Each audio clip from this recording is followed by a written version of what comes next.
Once the adhesive has hardened, the tiles can be grouted in one of 32 colours available in the ARDEX-FLEX FL and FS flexible grout range.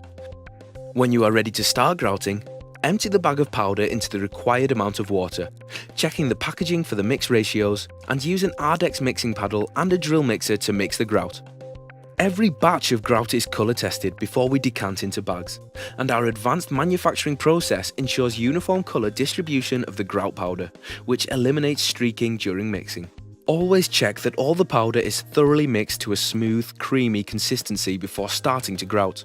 Here, to complement the wall tiles, we've chosen ARDEX-FLEX FS grout in Spring Jasmine.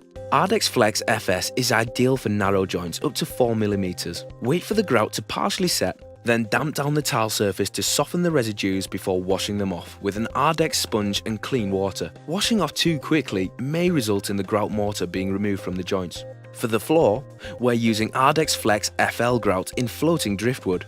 Apply the grout into the tile joints using a grout float and smooth over the entire tile face. ARDEX-FLEX FL is ideal for joints from 3 to 15mm wide and is walkable after only 90 minutes. ARDEX-FLEX FL can also be mixed to a thicker, slump-free consistency so that it can be used on walls. ARDEX grouts are quick and easy to apply and can be used in internal and external locations. To finish the job, we're using ARDEX ST silicone sealant.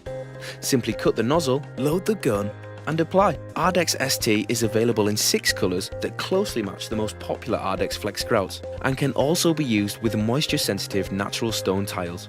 If you would like to receive an ARDEX grout or silicone selector chart, please call 01440 714 939 or email info@ardex.co.uk.